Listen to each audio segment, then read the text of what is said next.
Little Polar Bear and the Husky Pup, written and illustrated by Hans de Beer.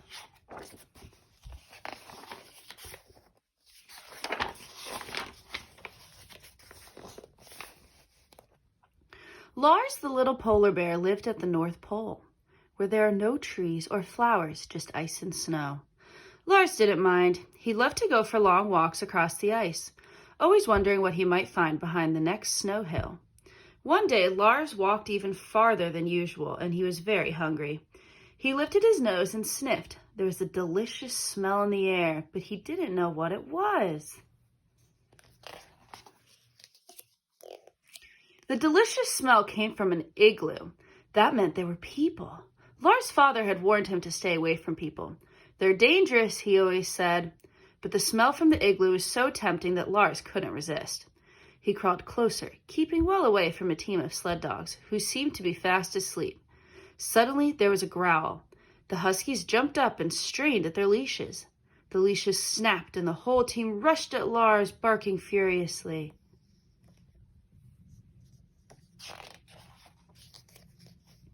Lars was lucky he had a head start. When the dogs saw they would never catch up with him, they lost interest and turned back. At last, Lars could stop and catch his breath. He crawled into an ice cave and went to sleep.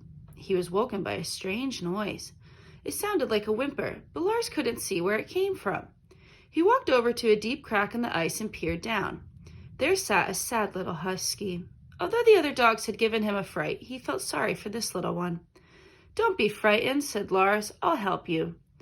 Lars started to push snow into the hole. He worked and worked until the pile of snow was big enough to let the little dog climb all the way out.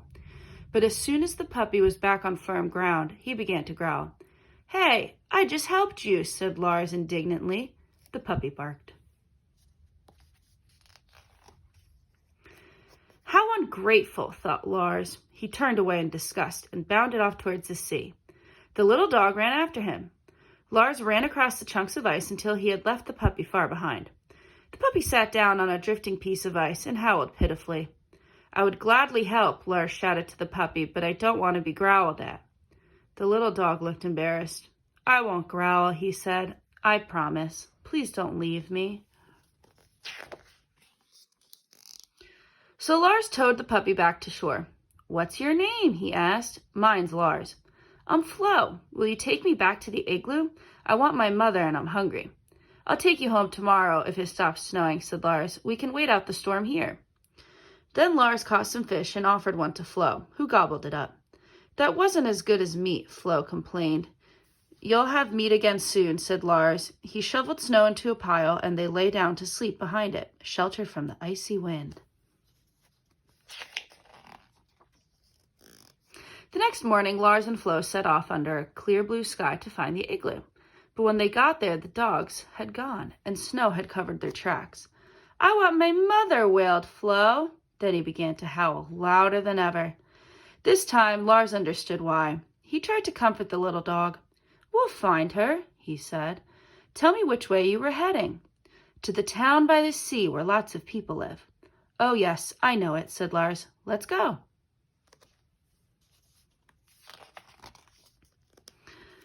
The little polar bear and the puppy walked on and on. They didn't stop even when darkness fell, so they didn't see the hunters until it was almost too late.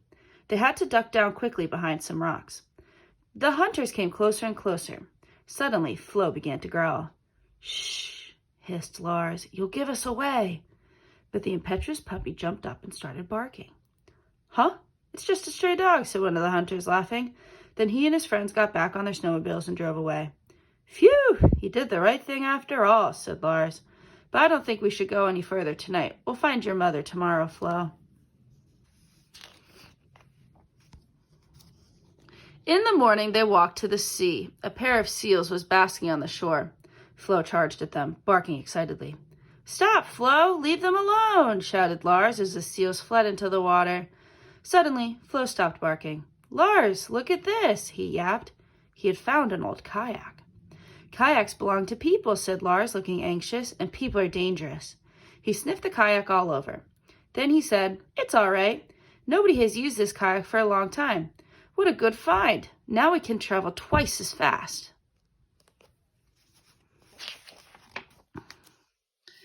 Paddling a kayak isn't as easy as it looks, said Lars, and they wobbled across the water. Never mind, said Flo. I think we're nearly there. Tonight we'll have meat for supper. Hooray! Listen, said Lars sternly. You're not to run off after meat. You must stay close to me. In the twilight, as the kayak slipped silently towards the town, they both began to feel nervous. Don't make a sound, Flo, whispered Lars.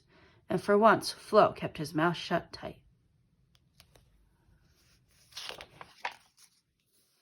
But the moment they stepped ashore, Flo cried, I smell food!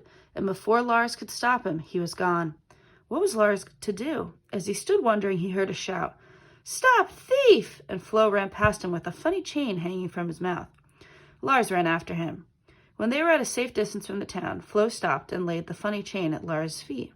That smells good, said Lars. Just wait till you taste it, said Flo. It's not like fish at all. But the more Flo ate, the sadder he seemed to be. Will I ever find my mother? He said mournfully. Then he lifted his little head and gave a desperate howl. There he goes again, thought Lars. What could he do to keep the reckless little creature quiet? Then Lars heard loud, excited barks. There was no time to run away. Suddenly he was surrounded by dogs, but they didn't hurt him. One of them was Flo's mother. She had heard her puppy howling and rushed to find him. Flo told his mother how Lars had found him and brought him to the town. Thank you, Lars, she said. Now you must let us take you home. The two friends hopped onto the dog sled and were whisked away.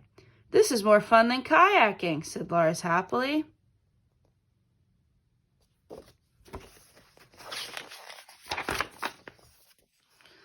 Lars's parents were amazed to see Lars jump off a dog sled, and even more amazed by the funny chain that Flo laid at their feet. Here's something that tastes much better than fish, he told them. Then he turned to Lars and said, I want you to have my collar. It will help you remember me. The dog team barked a farewell and sped away. As Flo's sled disappeared over the horizon, Lars put down the collar, raised his head, and howled. How strange it sounded, and how sad, thought his parents. After that, Lars was often seen with a smile on his face and a bright red collar around his neck.